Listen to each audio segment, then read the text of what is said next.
The rain fell hard on the streets of Manhattan that evening. Cold drops hit the sidewalk and made small rivers that flowed toward the gutters. People walked fast, holding umbrellas over their heads, trying to get home or to find warm places to wait out the storm. Maya sat against the cold brick wall near the corner of Fifth Avenue. Her thin jacket was soaked through. Water dripped from her dark hair down her face and neck. She pulled her knees close to her chest, trying to stay warm, but it was no use. The November cold cut through her wet clothes like knives. She was 12 years old, but she looked smaller. Her face was thin and dirty. Her hands were red from the cold. Next to her sat an old violin case, black and scratched, with one broken latch. She kept one hand on it always, even when she was shaking from the cold.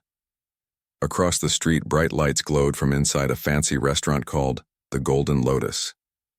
Maya could see through the big glass windows. Inside, people sat at tables covered with white cloths. They wore nice clothes and smiled as they ate. Waiters in black suits brought them plates of food that steamed in the warm air. Maya's stomach hurt. She had not eaten anything real in 2 days. Yesterday, she found half a sandwich in a trash can behind a deli. The day before, a kind woman gave her an apple. But today she found nothing. Her stomach made loud noises that embarrassed her, even though no one was around to hear. Through the restaurant window, Maya saw a man in a tuxedo sitting at a piano. His fingers moved across the white and black keys. She could not hear the music from outside, but she could see people smiling and clapping. The piano player stood up and took a bow. People at the tables raised their wine glasses to him. Maya stood up slowly. Her legs felt weak and shaky. She picked up her violin case with both hands and walked toward the restaurant. Her old sneakers, which had holes in them, squeaked with each step. Water splashed up from the puddles, making her socks even wetter than they already were. When she got close to the restaurant door, a man in a uniform stepped in front of her. He was the doorman. He wore a long red coat with gold buttons and a tall hat that somehow stayed dry in the rain. "Move along," the doorman said. He did not look at her face. "No loitering here, please," Maya said. Her voice was quiet and rough. "I just need to talk to someone inside."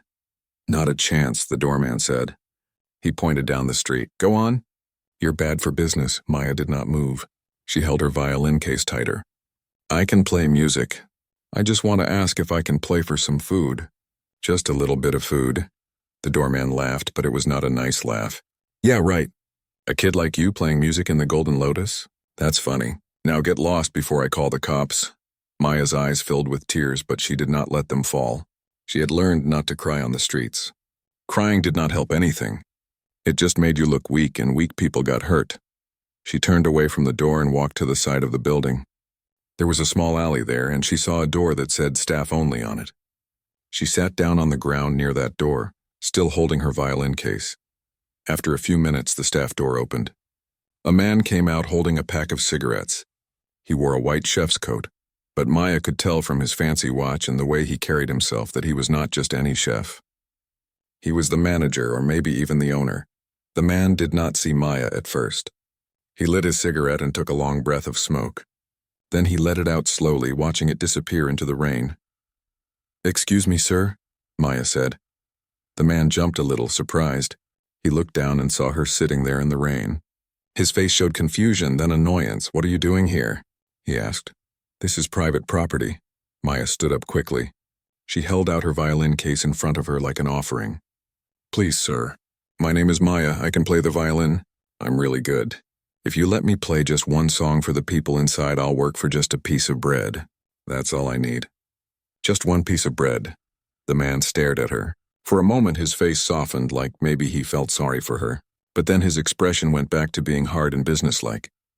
"Kid, I can't just let random people come in and play music. We have a professional pianist. We have standards. And look at you.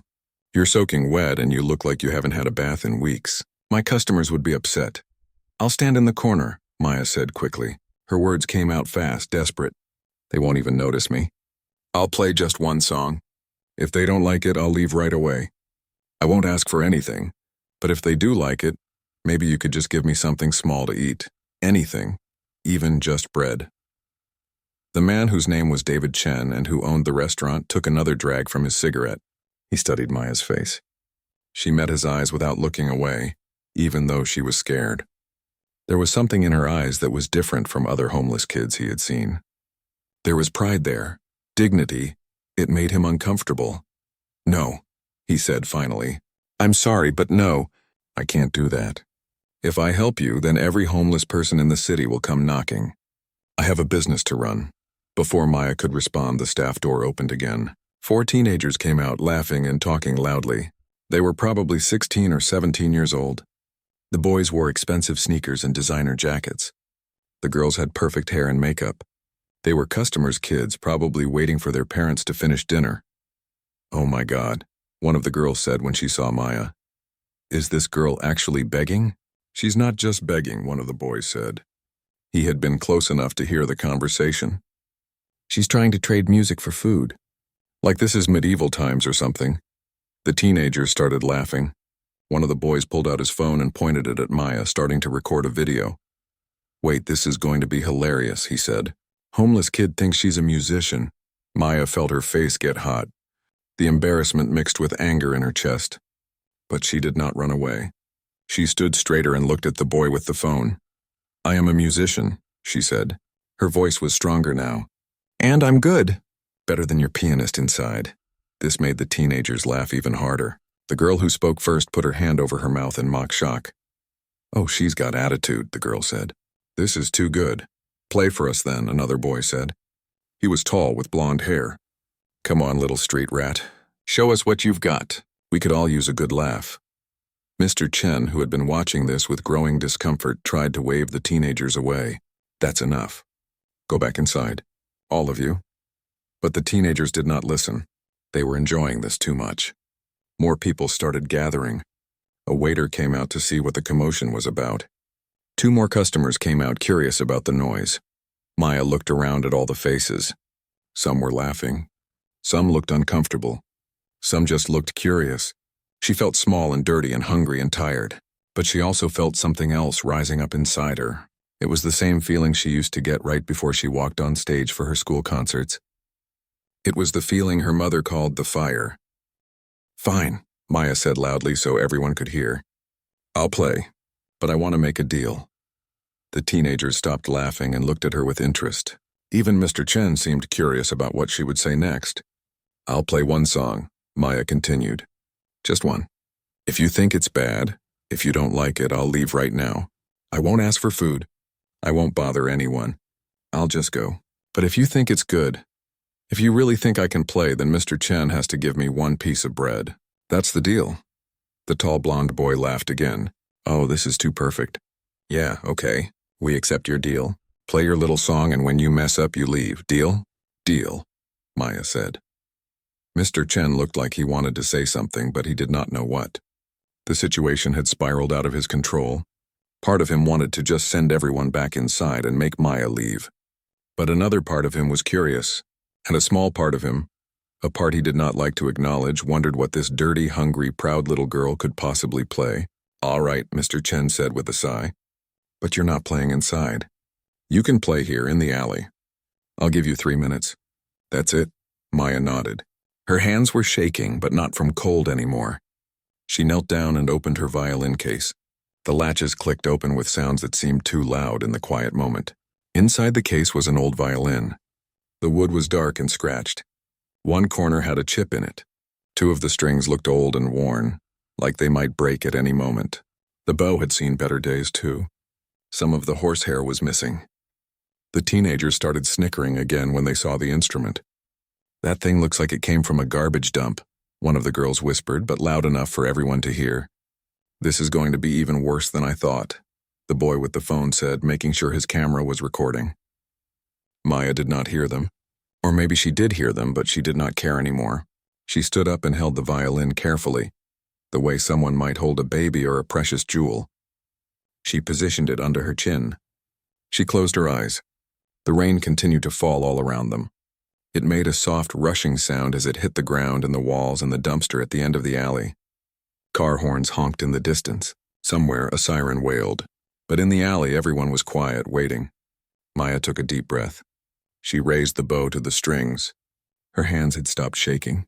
They were steady now, sure, like they remembered something her mind had almost forgotten, and then she began to play. The first note that came from Maya's violin cut through the air like a knife through silk. It was clear and pure, somehow rising above the sound of the rain and the city noise. The teenagers who had been laughing stopped. Their smiles froze on their faces. Maya kept her eyes closed. Her fingers moved across the strings with speed and precision. The bow glided back and forth in her other hand, drawing out sounds that seemed impossible to come from such an old, damaged instrument. She played the opening of Vivaldi's Winter from the Four Seasons. It was a bold choice. The piece was difficult, full of fast runs and technical challenges. But Maya had played it 100 times, 1,000 times. It was the piece her mother had loved most. It was the piece that reminded her of cold nights and warm embraces, of sitting in their small apartment while her mother made hot chocolate and told her stories. The music started fast and aggressive, like the winter wind that Vivaldi had imagined 300 years ago. Maya's fingers flew across the fingerboard. The notes came out rapid and sharp, painting a picture of ice and snow and bitter cold.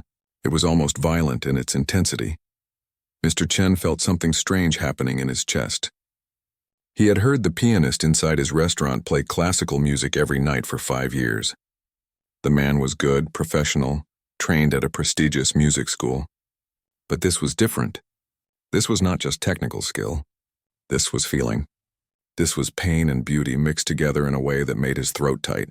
The boy with the phone still held it up, still recording, but he was not smirking anymore. His mouth hung open slightly. Next to him, one of the girls had tears forming in her eyes, though she did not seem to realize it yet. More people started coming out of the restaurant. The waiter who had peeked out went back inside and told others. Customers put down their forks and knives. They came to the windows first, then to the door, then out into the rain. Nobody seemed to care about getting wet anymore. Maya played through the aggressive opening and moved into a softer section. Here the music became more lyrical, more sad. It sounded like someone remembering a lost loved one. It sounded like loneliness and longing. Every note seemed to carry weight, to mean something beyond just the sound itself. An elderly woman in an elegant black dress stepped out of the restaurant. She wore pearls around her neck and rings on her fingers. Her white hair was perfectly styled.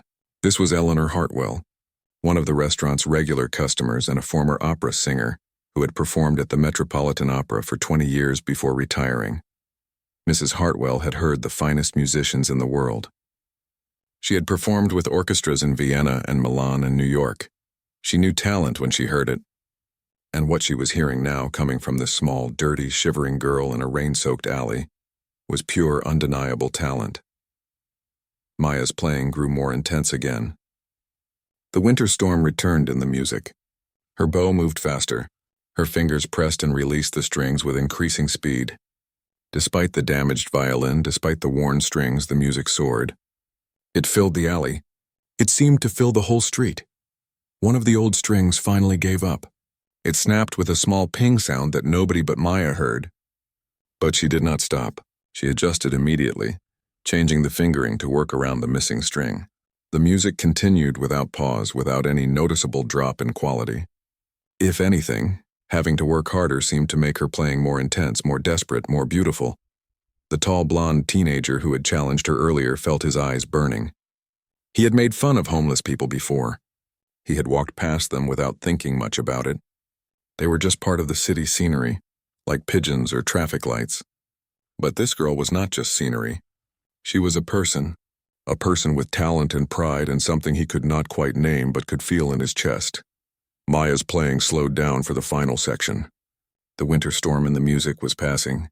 What remained was a kind of cold beauty, like the moment after a snowfall when everything is white and silent and perfect. Her bow moved gently across the remaining strings. Each note rang out clear and true, then faded into the sound of the rain. The final note hung in the air for a long moment. Maya held the bow still on the strings, letting the sound die naturally. Then slowly she opened her eyes. The first thing she saw was that the alley was full of people. There must have been 20 or 30 people standing there in the rain. Some stood under umbrellas. Others just stood in the rain without seeming to notice. They were all staring at her. Nobody was laughing now. Nobody was smirking. Many faces had tears on them. Others just looked shocked. For several seconds there was complete silence except for the rain. Then someone started clapping. It was Mrs. Hartwell. Her gloved hands came together in slow, deliberate claps that echoed off the alley walls. One by one, others joined in. Soon everyone was clapping. Some people were clapping so hard their hands must have hurt. Maya stood there not knowing what to do. She had not expected this. She had expected them to laugh at her, or maybe to just shrug and walk away. She had not expected this reaction. She felt dizzy. Her legs felt weak again. She had used all her energy to play, and now she had nothing left. Mr. Chen walked toward her. His face looked different than before. His eyes were red, like he had been crying or trying not to cry. He reached into his pocket and pulled out his wallet. He took out several bills and held them out to Maya. "No," he said, his voice rough. That deal was insulting. "You don't play for bread." That was extraordinary. That was... He could not finish his sentence. He just shook his head and kept holding out the money. Maya looked at the bills in his hand. There must have been $200 there, maybe more. It was more money than she had seen in months. But she did not take it. Instead, she said, "We had a deal. I played. I just want the bread." This made Mr. Chen laugh, but it was a laugh mixed with something else. Respect, maybe. Or sadness. "You're stubborn. Okay, yes, bread. But also a hot meal. And you're coming inside where it's warm. I insist." Before Maya could answer, Mrs. Hartwell stepped forward. She moved slowly but with purpose, the way important people move when they are used to others making way for them. "Young lady," Mrs. Hartwell said. Her voice was the kind of voice that came from years of stage training, clear and strong. That was one of the most moving performances I have heard in 40 years of professional music. "Where did you study?" Maya did not know how to answer this question. Where did she study? In her mother's small apartment. In the subway tunnels where she practiced after her mother died. In abandoned buildings where nobody would tell her to be quiet. "My mother taught me," Maya said quietly. "Your mother must be a remarkable teacher," Mrs. Hartwell said. "Is she here? I would very much like to speak with her about your training." Maya's face changed. The pride and strength that had held her up through the performance suddenly cracked. Her lip trembled. "My mother died 6 months ago." The words fell like stones into water. Everyone heard them. Everyone felt them. The atmosphere in the alley changed. The celebration of the music mixed with something heavier now. Tragedy. Loss. Suddenly, Maya was not just a talented street performer. She was a child alone in the world. Mrs. Hartwell's expression shifted from professional interest to deep concern. "You're alone? Where do you live, child?" Maya looked around at all the faces staring at her. Suddenly she felt trapped. This was too many questions. Too much attention. She had made a mistake. She should have just taken the bread and left. Now they were going to ask more questions. They were going to want to help. And help meant social services. It meant foster care. It meant they would take her mother's violin away because she was too young to own something so valuable. It meant she would end up in a group home somewhere, separated from the only thing she had left of her old life. "I have to go," Maya said. She knelt down quickly and started putting her violin back in the case. Her hands were shaking again, but this time it was from fear, not cold or nerves. "Wait," Mr. Chen said. "Please, just come inside for a moment. You're soaking wet. You need to eat something hot. Then we can talk about how to help you." "I don't need help," Maya said. The words came out too fast, too defensive. "I'm fine. I just wanted some bread. That's all." The tall blonde teenager who had mocked her earlier stepped forward. His face looked ashamed. "Hey, I'm sorry about what I said before. I was a jerk. Let us help you, please." But Maya was not listening anymore. She clicked the violin case shut and stood up. She looked at Mr. Chen. "The deal was for bread. I played. Can I have it, please?" "Then I'll go." Mr. Chen nodded slowly. He looked sad. "Wait here. Just 1 minute, please." He went back into the restaurant through the staff door. The crowd in the alley stood around awkwardly. Nobody knew what to say. The boy who had been recording put his phone away. He looked at his shoes, unable to meet Maya's eyes. Mrs. Hartwell tried again. "My dear, I know you're frightened, but you can't live on the streets, especially not in winter. It's dangerous. Let me help you. I have resources. I know people who can make sure you're taken care of properly." "I don't want to be taken care of," Maya said. She hugged her violin case to her chest. "I just want to be left alone." But you're just a child, Mrs. Hartwell said gently. You need adults to look after you. You need to be in school. You need proper meals and a warm bed and— I need my mother, Maya interrupted. Her voice cracked. But I can't have that. So I don't need anything else. Mr. Chen came back out carrying a large bag. He handed it to Maya. Inside was not just bread. There were sandwiches wrapped in paper. There were containers of hot soup. There was fruit. There were cookies. There was enough food for several days. Thank you, Maya said. She took the bag with her free hand. Wait, Mr. Chen said again. He pulled out a business card from his pocket. This has my phone number. If you need anything at all, you call me, okay? Even if you just need to talk, or if you're in trouble, call me. Maya took the card but did not look at it. She just nodded and then turned to leave. Please, Mrs. Hartwell called after her. At least tell me your name. Maya stopped walking. She did not turn around, but she answered. Maya, my name is Maya. Then she walked out of the alley, carrying her violin case in one hand and the bag of food in the other. She disappeared around the corner into the rain and the darkness of the city. The people left behind stood in silence. The boy who had recorded the video looked at his phone. He had the whole performance saved. He had been planning to post it online to make fun of her. Now looking at the footage, he felt sick at the thought. Instead, he deleted it.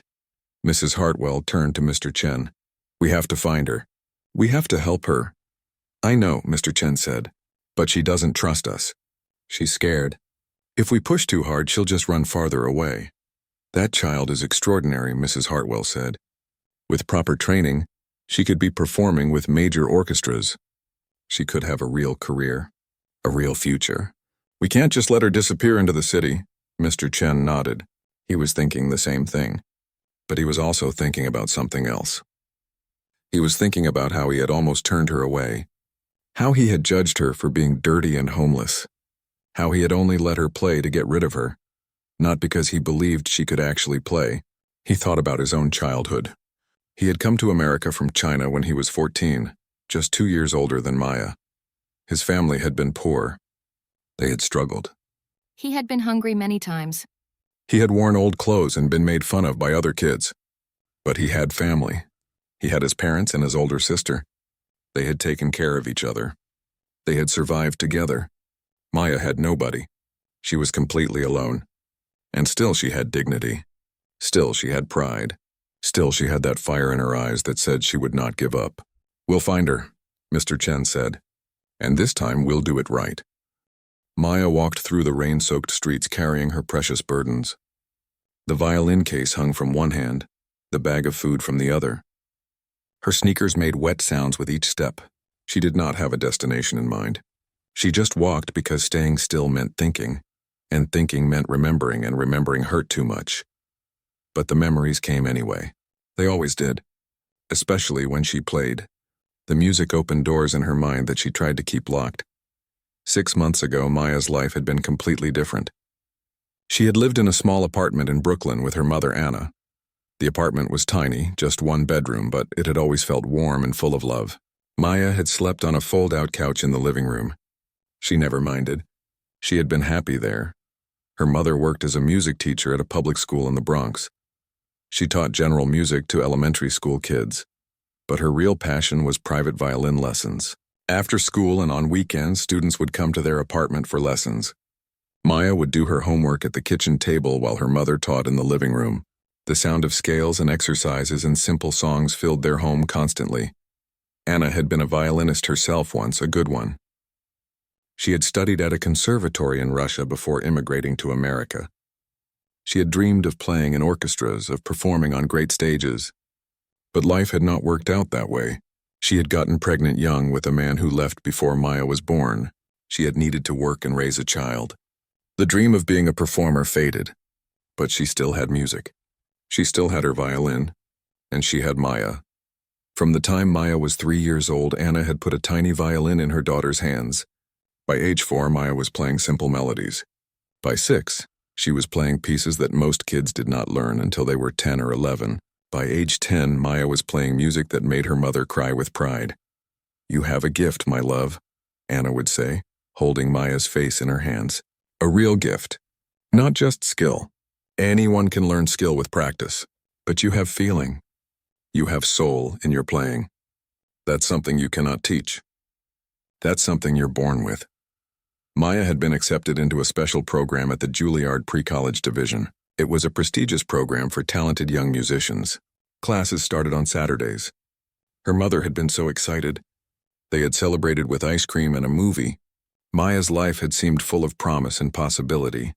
Then one Tuesday morning in May, everything changed. Maya had woken up to find her mother on the bathroom floor. Anna had gotten up in the night to use the bathroom and collapsed. At first, Maya thought her mother had fallen and hurt herself. She tried to wake her up, calling her name, shaking her shoulder, but Anna did not wake up. Her eyes were open but not seeing. Her body was cold. Maya, only 12 years old, called 911. The paramedics came quickly. They worked on her mother for a long time while Maya watched from the hallway, her whole body shaking. But in the end, they told her what she already knew in her heart. Her mother was gone. The doctors at the hospital said it was a brain aneurysm. A blood vessel in her mother's brain had burst. She had died almost instantly. There was nothing anyone could have done. There had been no warning signs. It was just one of those terrible things that happen sometimes. Maya sat in a hard plastic chair at the hospital while adults talked around her. Social workers came. They asked her questions. Did she have family? Was there anyone who could take care of her? Maya answered their questions like she was in a dream. No, there was no family. Her mother's parents had died years ago in Russia. There were no siblings. Her father was unknown, just a name on a birth certificate, a man who had left before Maya was born and never came back. Her mother's friends were kind, but they all had their own families, their own problems. None of them could take in a 12-year-old girl permanently. The social workers explained what would happen. Maya would go into foster care. She would be placed with a family who would take care of her. They would make sure she went to school and had food and clothes and everything she needed. They made it sound okay. They made it sound like it would all work out. But Maya knew better. She had heard stories at school. Kids in foster care often got moved around. Sometimes the families were nice, sometimes they were not. And her mother's violin, the beautiful old violin that had belonged to Anna's grandmother, would probably be taken away. It was valuable. It would need to be kept safe. A 12-year-old child in foster care could not be trusted with something so expensive.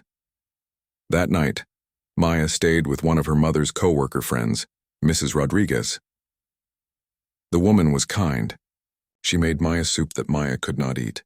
She offered her the guest room, but Maya could not sleep. She lay awake, staring at the ceiling, her mind racing. At 3 in the morning, Maya made a decision. She got up quietly. She packed a backpack with some clothes, her mother's photograph, and a few other small things. She took the violin case. She took the small amount of cash her mother had kept in a kitchen drawer, about $80, and then she left. She left a note for Mrs. Rodriguez saying she was sorry and not to worry. Then she walked out into the dark streets of Brooklyn. Looking back now, Maya knew it had been a stupid decision. A dangerous decision, but at the time, in her grief and fear and confusion, it had seemed like the only choice. She had thought she could take care of herself. She had thought she could survive on her own until she figured out what to do. The first few days had been the hardest. She had slept in parks and bus stations. She had used public bathrooms to wash her face and hands. She had bought food from dollar stores, making her money last as long as possible. But $80 did not last long in New York City. Soon she had nothing. She learned quickly how to survive. She learned which subway stations were safe to sleep in. She learned which restaurants threw away good food at the end of the night. She learned how to stay invisible, how to avoid police and security guards and anyone else who might ask questions. She also learned to protect her violin. That was the most important thing. The violin was all she had left of her mother, of her old life. She slept with the case under her head. She never let it out of her sight. Once a man tried to grab it from her in a subway station. She had screamed and fought and kicked until he ran away. After that, she was even more careful. She found places to practice. There was an abandoned building in Queens where she could play for hours without anyone bothering her. There were subway tunnels late at night when the trains stopped running. She needed to practice. If she stopped playing, she would lose her skill. And more than that, she needed the music. It was her connection to her mother. When she played, she could feel her mother near her. She could hear her mother's voice saying, "Beautiful, my love. Keep going." At first, she had hoped this would be temporary. She thought maybe someone would find her and help her in a way that would let her keep her violin. Or maybe she would find a way to make enough money to rent a tiny room somewhere. But weeks turned into months. Summer turned to fall, and she was still on the streets. She tried to stay clean. She washed her clothes in public bathroom sinks when she could. She washed her hair and face. But it was hard. She started to smell. Her clothes got dirty and torn. People looked at her differently. They moved away from her. They treated her like she was not quite human. The hardest part was not the hunger or the cold or even the loneliness. The hardest part was the way people looked through her instead of at her. She had become invisible. She was just another homeless person, another problem, another piece of the city that people wanted to ignore, except when she played music. A few times she had played her violin in subway stations, hoping people would drop money in her case. Most people walked by without stopping, but sometimes someone would stop and listen. Sometimes someone would drop $1 or $2 in her case, and for those few minutes she was not invisible anymore. She was a musician again. She was Maya again, not just a homeless girl. Tonight had been different, though. Tonight she had not just played for spare change from strangers. She had played for people who did not want to listen. She had played to prove something, and she had succeeded. She had made them feel something. She had made them see her. But now, walking through the wet streets with a bag of food and a business card in her pocket, Maya felt more lost than ever. Those people at the restaurant wanted to help her. She could tell, especially the old woman, Mrs. Hartwell, and Mr. Chen. They had good intentions. But Maya had learned that good intentions were not enough. Adults always thought they knew what was best. They wanted to put her in the system, in foster care, in a place where she would be safe. But she would not be safe. She would be trapped. She would lose her freedom and her violin and the last little bit of control she had over her own life. She found her usual sleeping spot for the night, an alcove behind a dumpster near a closed bookstore. It was not much, but it was out of the wind and rain. She sat down, leaning against the wall. She opened the bag of food Mr. Chen had given her. The smell of the hot soup almost made her cry. It had been so long since she had eaten something warm and fresh. She opened the container and drank directly from it. The soup burned her tongue a little, but she did not care. It tasted like heaven. It tasted like home. As she ate, she thought about her mother. She thought about the last conversation they had had. It was the night before Anna died. They had been sitting on the couch together, watching a nature documentary about birds. "Mom," Maya had asked, "do you think I'll really be good enough for Juilliard?" Anna had laughed and pulled Maya close. "You're already good enough. You've always been good enough. But the question is not whether you're good enough. The question is whether you're brave enough." "Brave enough for what?" Maya had asked. "Brave enough to share your gift with the world," Anna had said. "Playing music is not just about technical skill. It's about being willing to open your heart and let people see inside. That takes courage, but you have that courage, my love. I see it in you every time you play." Maya finished the soup and started on one of the sandwiches. She thought about courage. Was she being brave by running away and living on the streets? Or was she being a coward? Her mother would not have wanted this for her. Her mother would have wanted her to be safe, to be in school, to keep studying music properly. But her mother was not here. And Maya had to make her own choices now, even if they were hard ones, even if they were wrong ones. She pulled out Mr. Chen's business card from her pocket. She could barely read it in the darkness, but she could see his name and phone number. She stared at it for a long time. Then she put it back in her pocket carefully. Maybe she would call him someday. Maybe she would not. But at least she had the choice. At least she still had her freedom. At least she still had her mother's violin. Maya finished eating and curled up in her usual sleeping position, using her backpack as a pillow and the violin case as a shield between her and the rest of the world. The rain had stopped, but the air was still cold and damp. She pulled her thin jacket tighter around herself. As she closed her eyes, she hummed the melody of winter quietly to herself. Her mother's favorite piece. Her mother's gift to her. And now her gift to anyone who would listen. Tomorrow would bring new challenges. She would have to find more food. She would have to stay hidden from police and social workers. She would have to survive another day. But tonight she had a full stomach for the first time in weeks. Tonight she could sleep. And in her dreams she was back in their small apartment. Her mother was sitting in the chair by the window, playing her violin. The sun was streaming through the glass, and everything was warm and safe and perfect, just like it used to be. The next morning, Maya woke up to sunlight on her face. For a moment, she forgot where she was. She thought she was back home in her apartment on the fold-out couch. Then she felt the hard ground beneath her and remembered. Home was gone. Her mother was gone. This cold alley was her life now. Her whole body ached. The food from last night had helped, but she was still weak from months of not eating enough. She sat up slowly and checked her violin case. It was still there, still safe. She opened it to make sure the violin was okay. The broken string from last night hung loose, but otherwise it looked fine. She ate a sandwich from the bag Mr. Chen had given her and drank from a water fountain in a nearby park. Then she started walking. She had no real plan.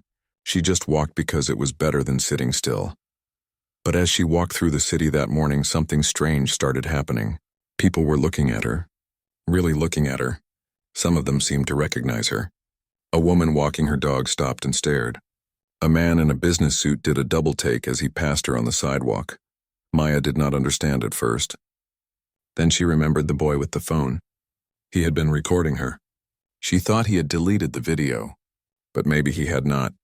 Maybe he had posted it somewhere. She was right. While Maya had been sleeping last night, the boy had made a decision. His name was Tyler. He came from a rich family and went to an expensive private school. He was used to getting whatever he wanted. He had never really thought much about homeless people before. They were just part of the background of city life. But after Maya walked away last night, Tyler had watched the video he recorded.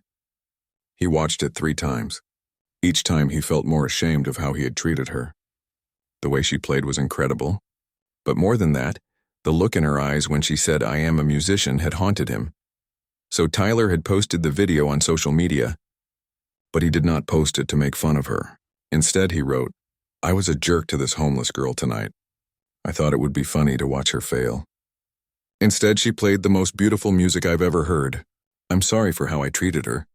If anyone knows who she is or how to help her, please share this." The video went viral overnight. By morning, it had been viewed millions of times. People were sharing it everywhere. Some comments were about the music itself. Others were about the situation. Many people wanted to help. News organizations picked up the story. By noon, it was on local news stations. They called her the alley violinist and the street angel. They showed clips of her playing. They talked about how a homeless child had this incredible talent and asked viewers to help find her. Maya knew none of this. She spent the day like she usually did, trying to stay warm and find food. But she noticed more people were staring at her. She started to feel nervous. She pulled her jacket hood over her head and tried to make herself small. In the afternoon, she was sitting in a library trying to get warm when a woman approached her. The woman was in her 40s with kind eyes. She worked for a homeless outreach program. "Excuse me," the woman said gently. "Are you Maya, the girl who played violin last night?" Maya's heart started racing. She grabbed her violin case and stood up to leave. "Wait, please," the woman said. "I'm not here to make trouble. I just want to talk. There are a lot of people looking for you. A lot of people who want to help. I don't need help," Maya said. She started walking toward the door. "Everyone needs help sometimes," the woman called after her. Being strong doesn't mean doing everything alone. But Maya was already gone, out the door and back onto the streets. Her heart pounded. They were looking for her. The video had spread. Soon social services would find her. Soon they would take her away. She walked for hours trying to figure out what to do. Should she leave the city? Go somewhere else? But where? She had no money for a bus or train. And even if she left, what would change? She would still be alone. She would still be homeless.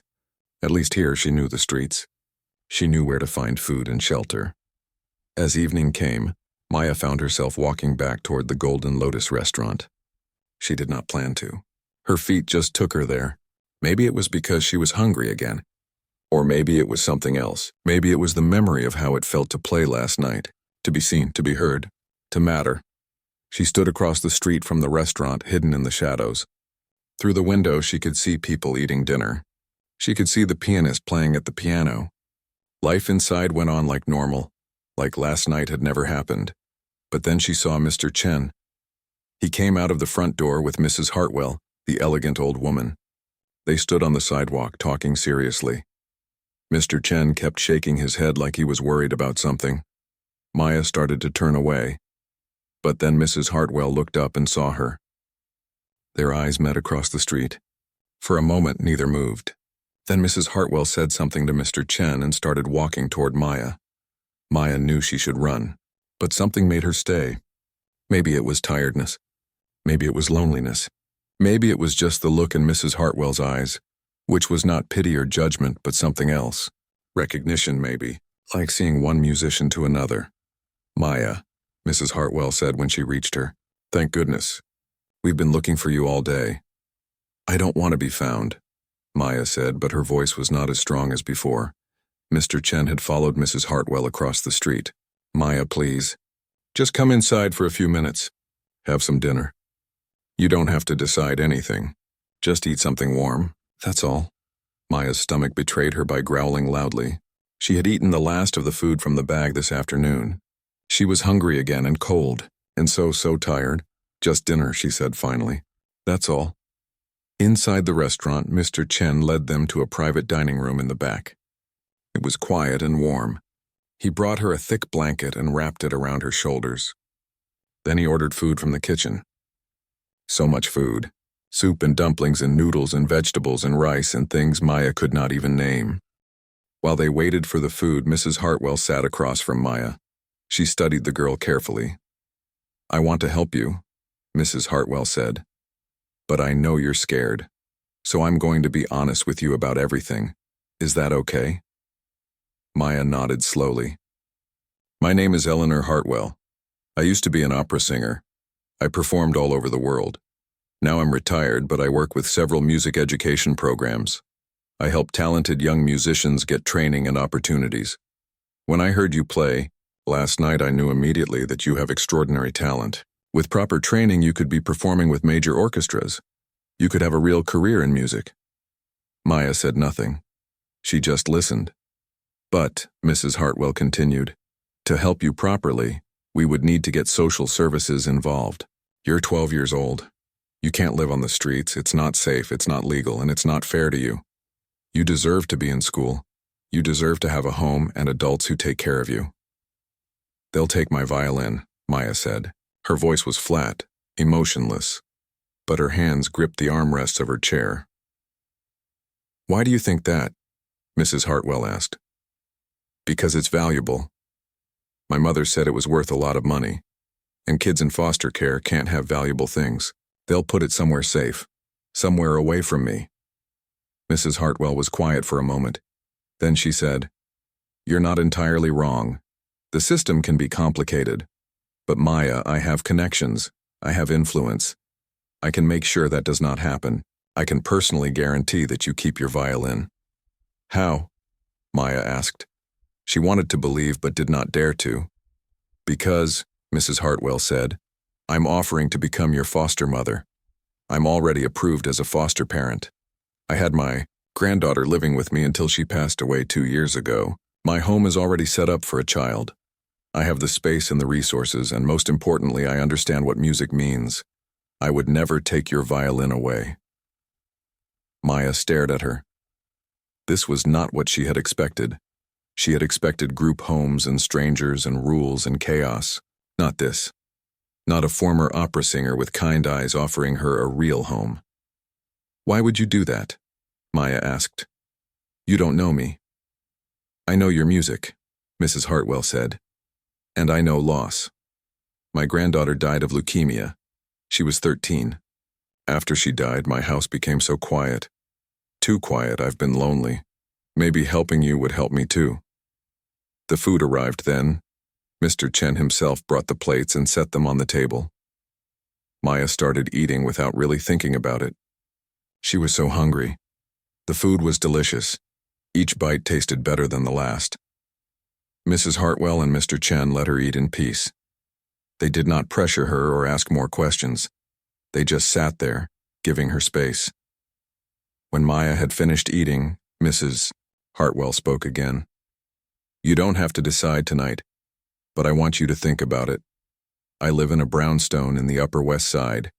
You would have your own room. You would go to a good school.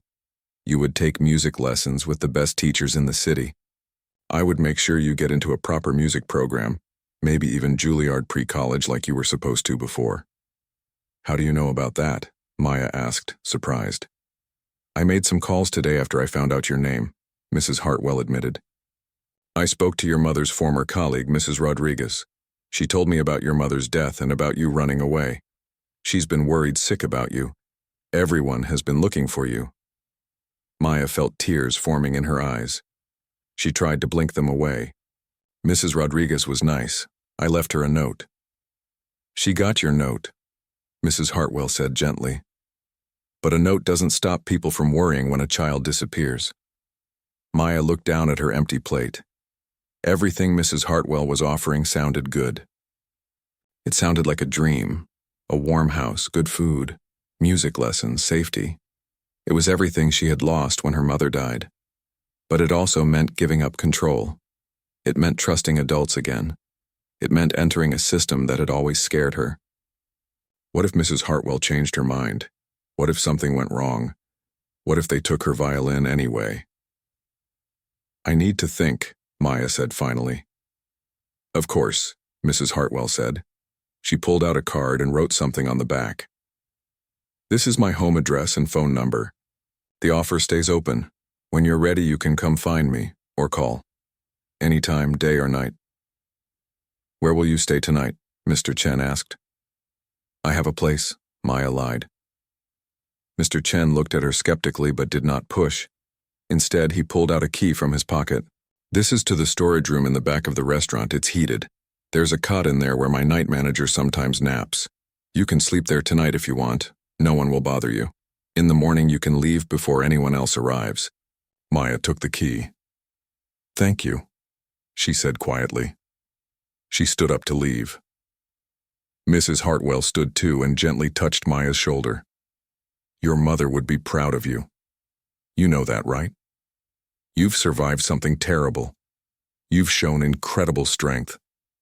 But being strong doesn't mean you have to carry everything alone. Sometimes the strongest thing you can do is accept help. Maya nodded but did not trust herself to speak. If she spoke, she would cry. And she did not want to cry in front of them. She left the restaurant through the back door and went to the storage room. It was small and cluttered with supplies, but it was warm and dry. The cot had a pillow and blanket. It was the most comfortable place Maya had slept in 6 months. She lay down with her violin case next to her. She pulled out Mrs. Hartwell's card and read it over and over. She thought about her mother. She thought about her old life. She thought about what her mother would want her to do. But she could not decide. Not yet. So she closed her eyes and let exhaustion take over. Tomorrow she would think about it more. Tomorrow she would make a choice. But tonight she just needed to sleep. Maya woke up in the storage room feeling different. Not better exactly, but different. She had slept through the whole night without waking up once. Her body was not as cold or as sore. The warm room and full stomach had helped, but as soon as she opened her eyes, the weight of her decision pressed down on her chest. She had to choose. Keep running and living on the streets or trust Mrs. Hartwell and accept help. She lay on the cot for a long time, staring at the ceiling. She thought about her mother's words. Being brave doesn't mean not being scared. It means doing what's right even when you are scared. What was the right thing? Her mother would have wanted her to be safe. Her mother would have wanted her to go to school and study music properly. But her mother would also have understood her fear of losing the violin, of losing the last piece of their life together. Maya got up and washed her face in the small bathroom attached to the storage room. She looked at herself in the mirror. She looked terrible. Her face was thin and dirty. Her hair was tangled. Her clothes were torn and filthy. She looked like a homeless kid because that was what she was. But in her eyes she could still see something of the girl she used to be. The girl who played at recitals. The girl who had been accepted to Juilliard pre-college. That girl was still in there somewhere. Maya left the storage room before anyone arrived at the restaurant. She walked through the early morning streets. The city was just waking up. Delivery trucks rumbled past. People in business clothes hurried to work. The world kept moving like it always did. She found herself walking toward Central Park. It was cold, but the sun was shining. She walked until she found a quiet spot near a pond. She sat on a bench and opened her violin case. The violin looked sad with its broken string. Maya had one spare string in the case, carefully saved for emergencies. She took her time replacing the broken one. Her cold fingers fumbled with the tuning pegs, but eventually she got it right. Then she played, not for money, not for food, just for herself. She played the pieces her mother had taught her. She played the songs they had loved together. She played until her fingers hurt and her arms ached. An old man walking his dog stopped to listen. Then a jogger. Then a woman with a baby stroller. Soon a small crowd had gathered. They stood at a respectful distance, not wanting to disturb her, just listening. When Maya finally stopped playing, there was applause. People came forward and dropped money in her violin case. She tried to refuse it, but they insisted. One man gave her $20. A woman gave her a bag with a bagel and coffee in it. "You're the girl from the video," the woman said. "The alley violinist. I saw you on the news this morning. They're looking for you everywhere." Maya's stomach dropped. The news, she was on the news now.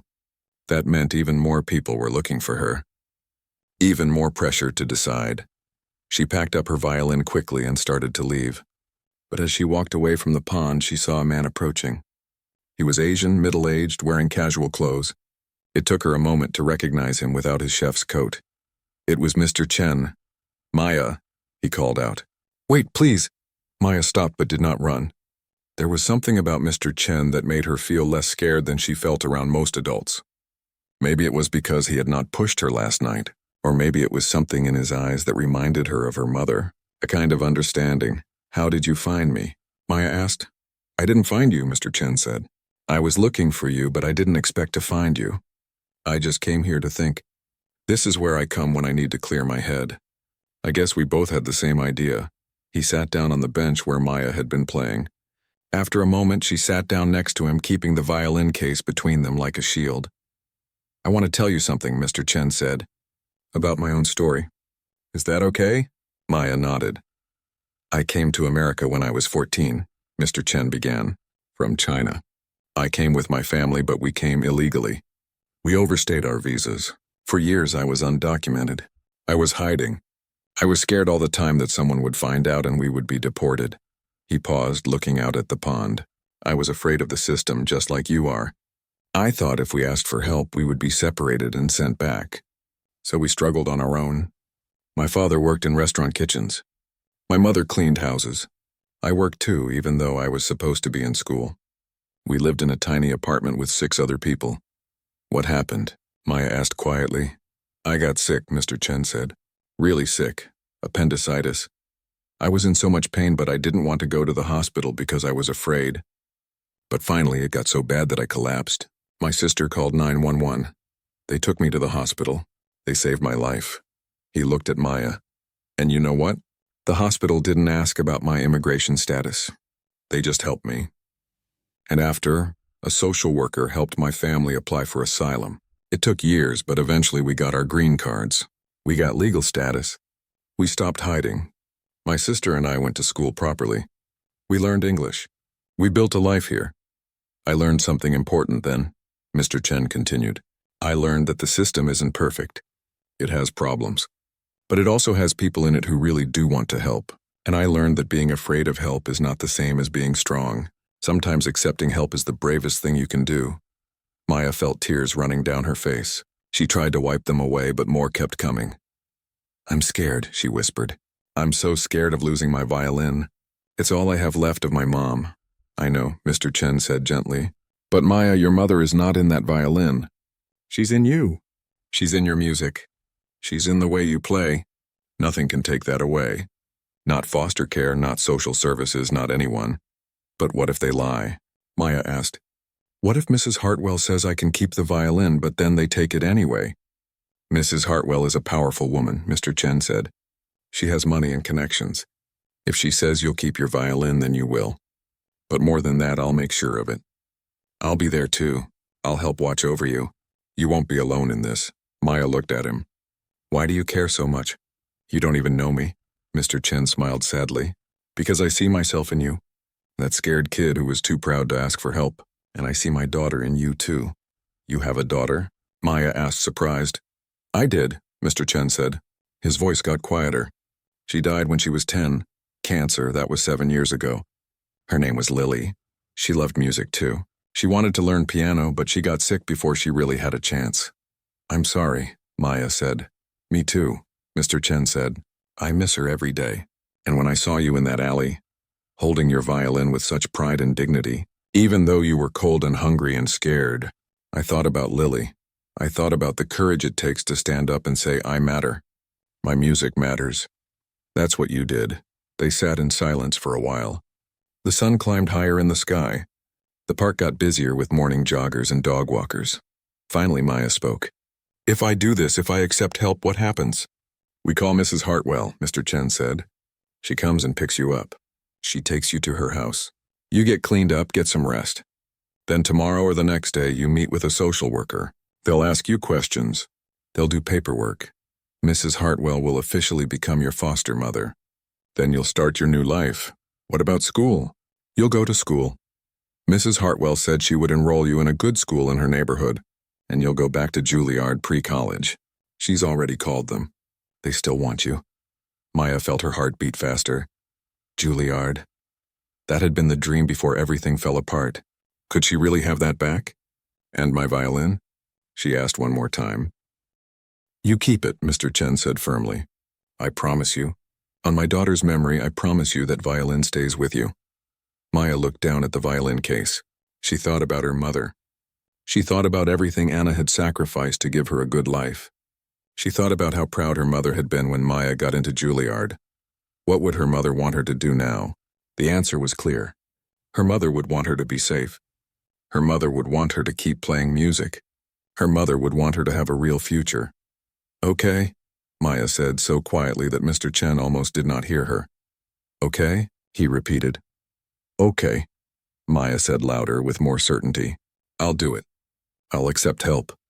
Mr. Chen smiled and his eyes were wet with tears. He pulled out his phone and called Mrs. Hartwell. She answered on the first ring. She must have been waiting by her phone. I have Maya, Mr. Chen said. We're in Central Park. She's ready. Mrs. Hartwell arrived 30 minutes later in a black car with a driver. She got out and walked toward Maya and Mr. Chen. She was wearing a long coat and her white hair was perfectly styled, but her face showed relief and joy. Maya, she said, opening her arms. Maya hesitated for only a second. Then she stepped forward into Mrs. Hartwell's embrace. The older woman held her gently but firmly like she was something precious that might break. You're safe now, Mrs. Hartwell whispered. I've got you. The drive to Mrs. Hartwell's house felt like a dream. Maya watched the city pass by the window. Mr. Chen came with them. He sat next to Maya, a steady presence. The brownstone was beautiful. It was 4 stories tall with a red door and flower boxes in the windows. Inside, it was warm and filled with beautiful things. Artwork on the walls, antique furniture, a grand piano in the living room, and everywhere music, sheet music stacked on tables, CDs lining shelves. This was a home where music lived. Mrs. Hartwell showed Maya to her room. It was on the 3rd floor, large and bright with big windows. There was a bed with a thick comforter, a desk, a bookshelf, and in the corner a music stand. I thought you might want this, Mrs. Hartwell said, gesturing to the music stand. For practice. Maya set down her violin case and looked around. It was the nicest room she had ever had. Better than her room at her old apartment. It felt almost too nice. There's a bathroom attached, Mrs. Hartwell said. Why don't you take a hot shower? I'll leave some clean clothes on the bed. Then you should rest. We can talk about everything else later.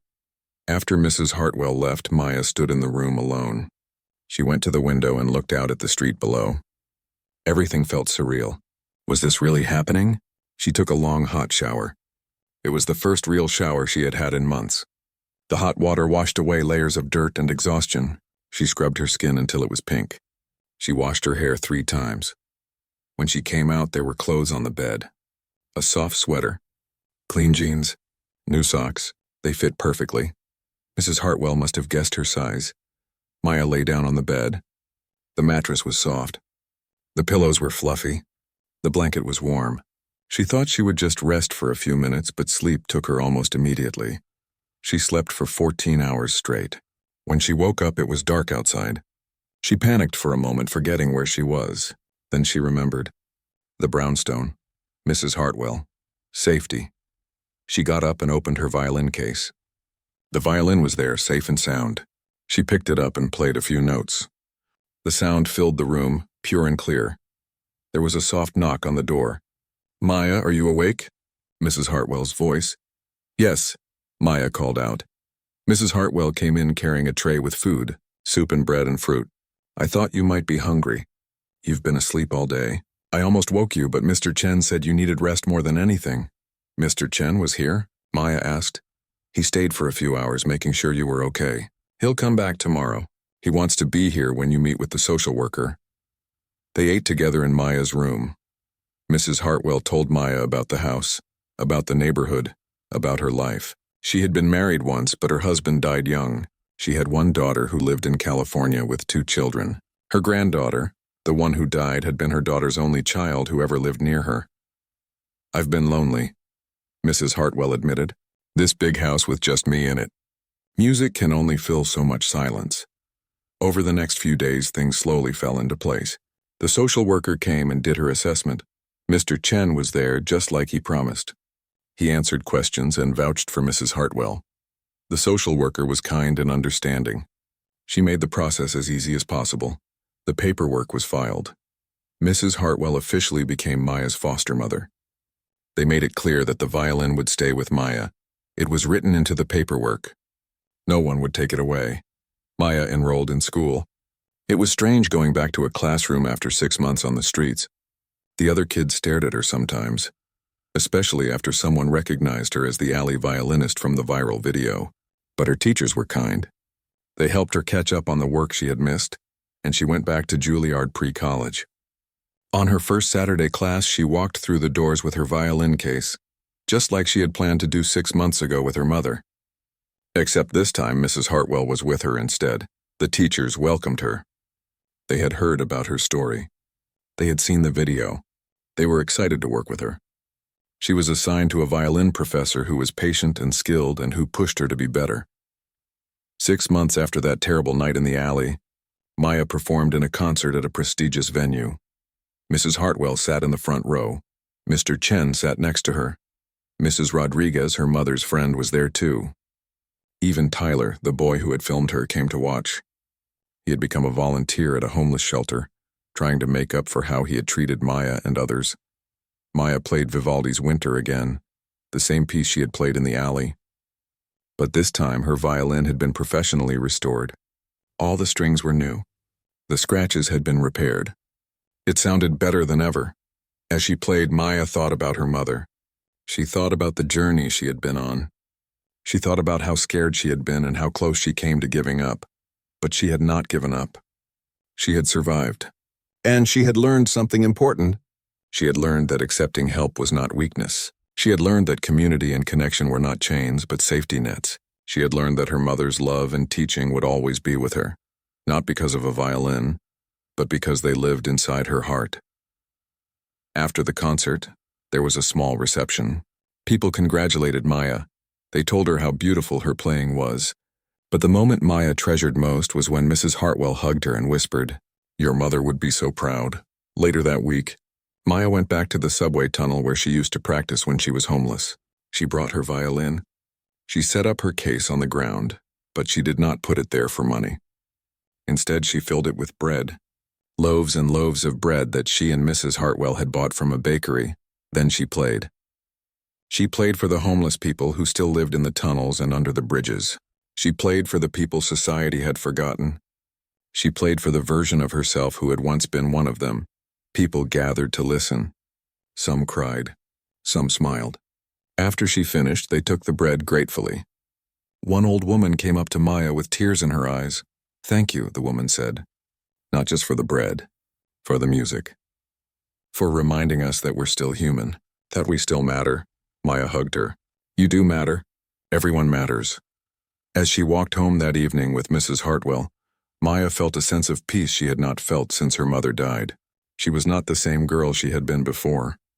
She had been broken and remade. She had learned hard lessons. She had suffered and survived, but she was still a musician. She was still Maya. And she finally understood what her mother had meant about being brave. Being brave did not mean doing everything alone. Being brave meant letting people in. It meant accepting love and help. It meant building a new family when your old one was gone. "We all play for bread," Maya said to Mrs. Hartwell as they walked. "What do you mean?" Mrs. Hartwell asked. "We all need basic things to survive," Maya explained. "Food, shelter, safety. We all play for bread. But music is what makes us remember we're human. Music is what makes life worth living." Mrs. Hartwell smiled and squeezed Maya's hand. "You're wise beyond your years, my dear." That night, Maya played her violin in her room at the brownstone. She played all the songs her mother had taught her. She played with all her heart and soul, and somewhere she believed her mother was listening and smiling. Her mother was proud.